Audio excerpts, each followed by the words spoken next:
For many of us, reaching our dream rank may feel like an impossible task, whether it's to make it out of Iron or to even reach the highest rank of Radiant. We'll spend countless hours queuing up ranked games over and over in hopes of climbing up the leaderboard. For some, this may be enough to see meaningful improvements, but for most of us, this form of practice is just way too inefficient to improve at a noticeable pace. We all have that one friend who has hundreds of ranked games every act but stays in the same rank. Honestly, I was this guy until I implemented this strategy in my practice. Having some form of structure to how you play Valorant will help you create an easy routine to follow for climbing the ranks as fast as possible. Let me introduce you to the concept of the improvement trifecta.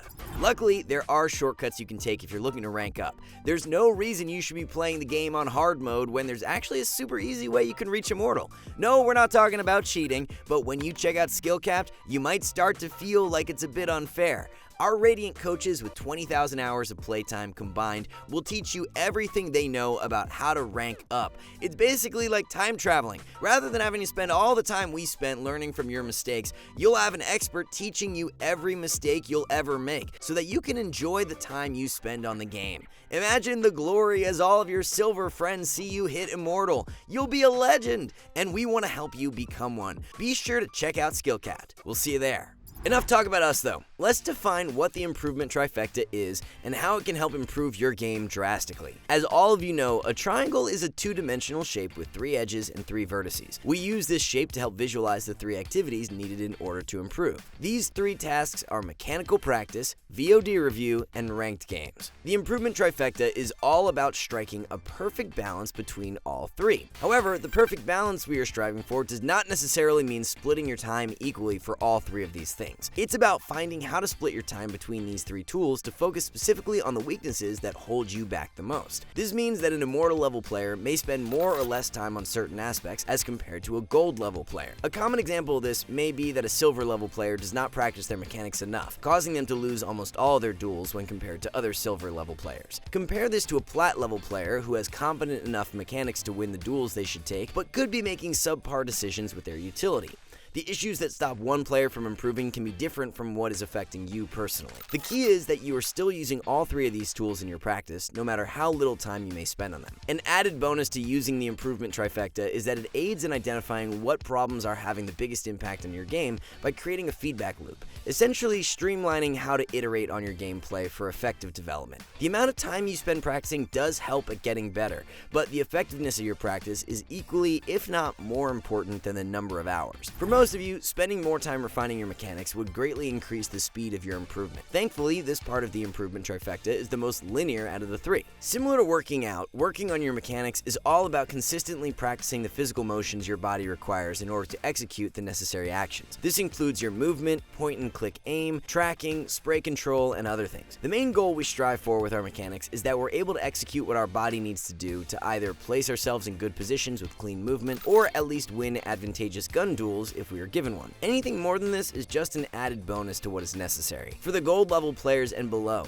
you can easily climb up the ranks solely by having decent mechanics. At around this elo, and honestly even at higher elos as well, many players will choose blatantly incorrect decisions quite often. So being able to punish the enemies when they give you a favorable duel is key to finding more impact throughout your games. To give an analogy, when playing chess as a lower level player, being able to recognize when your opponent blunders one of their valuable pieces, such as a queen or a rook, and having the awareness to take that free piece when presented will give you a leg up on many of the players near your skill level. Of course, you can focus on the nuances of the strategy around the game, but there's an expected level of awareness you must have in order to capitalize when your enemies give you free opportunities to get ahead. This concept is not so foreign to Valorant. The only difference is that there's a certain level of muscle memory required to punish these blunders, rather than having to just move a chess piece. As you climb up the ranks, your speed of improvement becomes less dependent on your mechanics and more so on other factors. When you reach a competent level, the goal of mechanical practice should be to upkeep what skills you already have, also known as warming up. When your mechanical skills get better, the amount of time required to see improvement exponentially grows for the same amount of reward.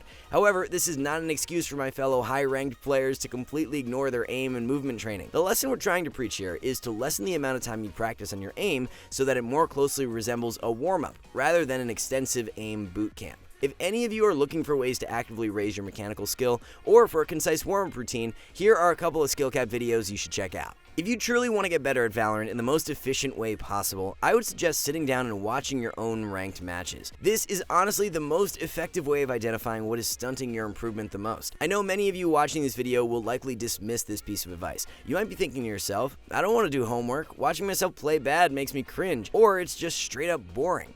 Unfortunately, if you aren't a god gamer gifted with insane talent, or don't have unlimited time in the world to grind out ranked matches for an unhealthy amount of time, this is how you will get better at the game. Watching back your own matches allows you to critically look at the actions you take and why you make those decisions. It's so much easier to see what's wrong with a play that you have made whenever you're watching rather than playing. This is due to your mental bandwidth being freed up from the burden of having to focus on playing the game itself. When your mind has more resources to think and watch, you're more aware of context clues that you missed in-game that would have helped make a better informed decision. This is fundamentally what your game sense is, and having better game sense gives us much more consistency in our skill level since we can rely less on our mechanics, which can differ on a day-to-day basis. As you watch your own gameplay, take notice of situations where you died.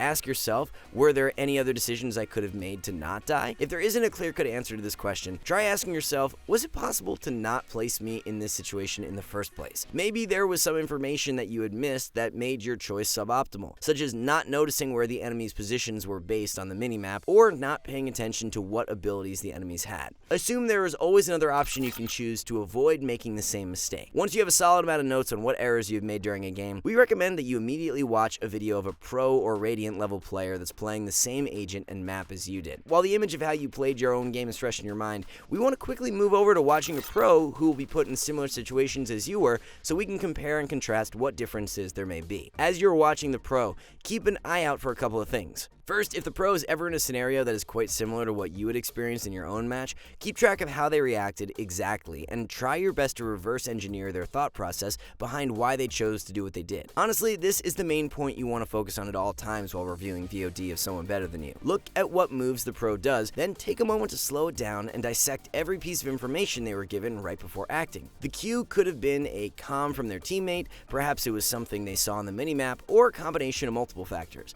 Then bring those ideas into your own games. The second thing to consider is how they use their abilities. Maybe they use a lineup you've never seen or place their abilities somewhere that you hadn't thought about before.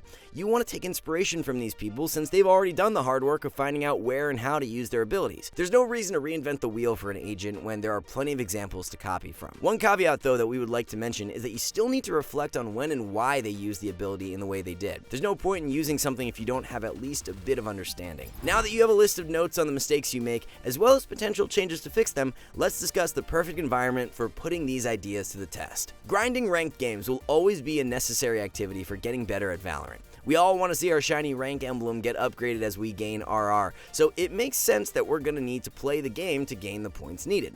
I do want to bring up though that most people will overrate this part of the improvement trifecta, choosing to solely grind ranked games for countless hours without working on their mechanics or game sense. This is just an inefficient way to improve since it's so easy to play Valorant on autopilot, meaning you just go through the motions of the game without consciously thinking about how to implement changes that could improve your skill in the long run. This is like if you wrote a practice test, found out that your end score was 50%, then proceeded to do another practice test afterward rather than reviewing which questions you got wrong and spending time searching for a different answer for next time.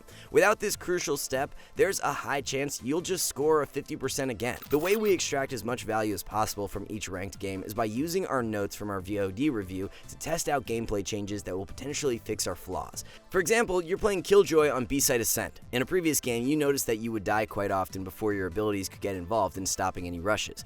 So next time you get into an Ascent ranked game, make it your goal to focus on staying alive for as long as possible when they choose to rush B-site, opting for positions that have lots of cover or playing off the site so that you can prepare for the retake. Changing your mindset to fixate on the small victories that come with attempting new ideas rather than the outcome of the game itself makes it much easier to not get frustrated whenever your rank fluctuates. If you lose a game but were able to play better in a couple of very specific situations you saw during your previous games, that's a win for you in the long term. Once you're able to adopt this ranked mindset, you'll see yourself flying through the ranks in no time.